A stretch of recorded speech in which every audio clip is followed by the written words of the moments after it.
Hi ಎಲ್ಲರೂ ನಮಸ್ಕಾರ. ಇವತ್ತು ನಮ್ಮನೆ ವಿಂಡೋಸ್ಗೆ ಮಸ್ಕಿಟೋ ನೆಟ್ ಹಾಕ್ತಿದ್ದೀನಿ. ಮಸ್ಕಿಟೋ ನೆಟ್ ಹಾಕೋಕ್ಕೆ 3 ಥಿಂಗ್ಸ್ ಬೇಕು: ಹುಕ್ ಟೇಪ್, ಲೂಪ್ ಟೇಪ್ ಹಾಗೆ ಮಸ್ಕಿಟೋ ನೆಟ್. ಇದಿಷ್ಟನ್ನು ನಾನು ಆನ್ಲೈನಲ್ಲೇ ತರಿಸ್ಕೊಂಡಿದ್ದೀನಿ. ಮಸ್ಕಿಟೋ ನೆಟ್ನ 5 ಮೀಟರ್ಸ್ ಆರ್ಡರ್ ಮಾಡ್ಕೊಂಡಿದ್ದೀನಿ. So 5 metres into 120 centimetres. ಹಾಗೆ ಈ ಮಸ್ಕಿಟೋ ನೆಟ್ GSM ಬಂದು 120. ಈಗ ವಿಂಡೋಸ್ನ ಮೆಷರ್ ಮಾಡಿಕೊಂಡು ನಮ್ಮಮ್ಮ ನೆಟ್ನ ಕಟ್ ಮಾಡ್ತಿದ್ದಾರೆ.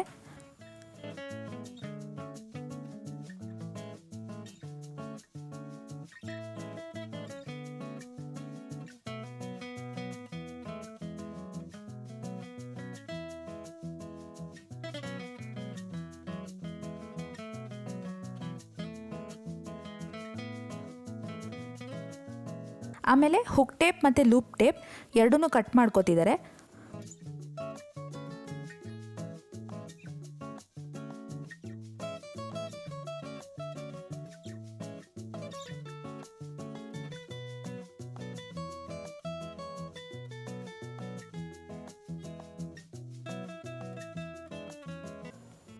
ಫಸ್ಟ್ ನಾನು ಹುಕ್ ಟೇಪ್ ಮತ್ತು ಲೂಪ್ ಟೇಪ್ನ ಬರೀ 2 ಮೀಟರ್ ತರಿಸ್ಕೊಂಡಿದ್ದೆ. ಇದು ಸಾಲಲ್ಲ ಅಂತಂದ್ಬಿಟ್ಟು ಮತ್ತೆ 25 ಮೀಟರ್ ತರಿಸ್ಕೊಂಡಿದ್ದೀನಿ. ಇದು 25 mm ಇದೆ. ಹುಕ್ ಟೇಪ್ನ ವಿಂಡೋಸ್ಗೆ ಸ್ಟಿಕ್ ಮಾಡಬೇಕು. ಹುಕ್ ಟೇಪ್ ಟೆಕ್ಸ್ಚರ್ ಸ್ವಲ್ಪ ರಫ್ ಇರುತ್ತೆ, ಲೂಪ್ ಟೇಪ್ ಸಾಫ್ಟ್ ಇರುತ್ತೆ. ಲೂಪ್ ಟೇಪ್ನ ನೆಟ್ಗೆ ಸ್ಟಿಕ್ ಮಾಡಬೇಕು. ಮಸ್ಕಿಟೋ ನೆಟ್ ಪ್ರೈಸ್ ಬಂದು $699.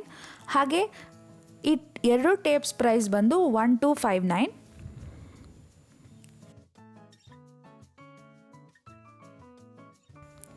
ಈಗ ಫಸ್ಟ್ ಲೂಪ್ ಟೇಪ್ನ ನೆಟ್ಗೆ ಸ್ಟಿಕ್ ಮಾಡ್ತಿದ್ದೀನಿ.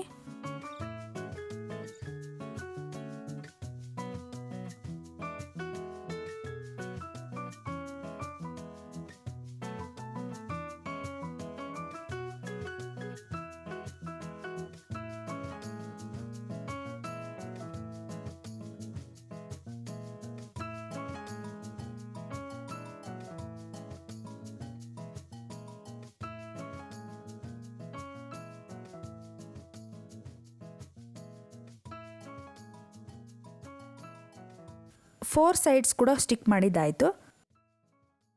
ಈಗ ಹುಕ್ ಟೇಪ್ನ ಕಿಟಕಿಗಳಿಗೆ ಸ್ಟಿಕ್ ಮಾಡ್ತಿದ್ದೀನಿ.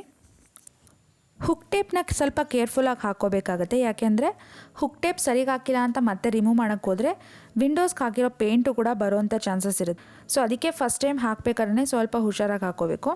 ನೀವು ನಿಮ್ಮ ಮನೆಗೆ ನೀವೇ ಮಸ್ಕಿಟೋ ನೆಟ್ ಹಾಕೊಳ್ಳೋ ಹಾಗಿದ್ರೆ ಕೆಲವು ಪಾಯಿಂಟ್ಸ್ನ ನೆನ್ಪಿಟ್ಕೊಳ್ಬೇಕಾಗತ್ತೆ. ಮಸ್ಕಿಟೋ ನೆಟ್ಗೆ ಲೂಪ್ ಟೇಪ್ ಸ್ಟಿಕ್ ಮಾಡಿದ್ಮೇಲೆ ಒಂದು ಸ್ಟಿಚ್ ಹಾಕ್ಕೊಂಡ್ರೆ ಒಳ್ಳೆಯದು. ಆವಾಗ ಫರ್ಮ್ ಆಗಿರುತ್ತೆ. ಇಲ್ಲಾಂದರೆ ಸ್ವಲ್ಪ ಡೆಲಿಕೇಟಾಗಿ ಹ್ಯಾಂಡಲ್ ಮಾಡಬೇಕು. ಯಾಕೆಂದರೆ ವಿಂಡೋಸ್ ಓಪನ್ ಮಾಡಬೇಕಾದ್ರೆ ಸ್ವಲ್ಪ ರಫ್ಲಿ ಯೂಸ್ ಮಾಡಿದ್ವಿ ಅಂದರೆ ಸ್ಟಿಕ್ಕರು ನೆಟ್ಟಿಂದ ಕಿತ್ಕೊಂಬರೋಂಥ ಚಾನ್ಸಸ್ ಇರುತ್ತೆ. ಸೊ ಸ್ಟಿಚ್ ಮಾಡೋದ್ರಿಂದ ಫರ್ಮ್ ಆಗಿರುತ್ತೆ. ಆ್ಯಕ್ಚುಲಿ ಹುಕ್ ಟೇಪಲ್ಲಿರುವಂಥ ಗಮ್ ತುಂಬ ಸ್ಟ್ರಾಂಗ್ ಇದೆ. ಬಟ್ ಅಕಸ್ಮಾತ್ ಹುಕ್ ಟೇಪ್ ಏನಾದರೂ ಸರಿಗೆ ಸ್ಟಿಕ್ ಆಗಿಲ್ಲ ಅಂದರೆ ಮಸ್ಕಿಟೋ ನೆಟ್ಟಿಗೆ ಹಾಕುವಂಥ ಸ್ಮಾಲ್ ಆಣಿಗಳು ಸಿಗುತ್ತೆ. ಅದನ್ನು ನಾವು ಹುಕ್ ಟೇಪ್ ಮೇಲೆ ಕಿಟಕಿಗಳಿಗೆ ಹೊಡೆಯೋದ್ರಿಂದ ಅದು ಇನ್ನೂ ಸ್ಟ್ರಾಂಗ್ ಆಗಿರುತ್ತೆ. ಇದಿಷ್ಟು ಪಾಯಿಂಟ್ಸನ್ನ ನಾವು ಮಸ್ಕಿಟೋ ನೆಟ್ ಹಾಕೋಕ್ಕೆ ಮುಂಚೆ ನೆನ್ಪಿಟ್ಕೋಬೇಕಾಗತ್ತೆ. ಇದಿಷ್ಟು ಇವತ್ತಿನ ವಿಡಿಯೋ ಆಗಿತ್ತು. ಈ ವಿಡಿಯೋಯಿಂದ ನಿಮಗೆ ಸ್ವಲ್ಪ ಆದರೂ ಇನ್ಫಾರ್ಮೇಷನ್ ಸಿಕ್ಕಿದೆ ಅಂತ ನಾನು ಅಂದ್ಕೊಂಡಿದ್ದೀನಿ. ಮತ್ತು ಇನ್ನೊಂದು ವ್ಲಾಗಲ್ಲಿ ಸಿಗ್ತೀನಿ. ಬಾಯ್.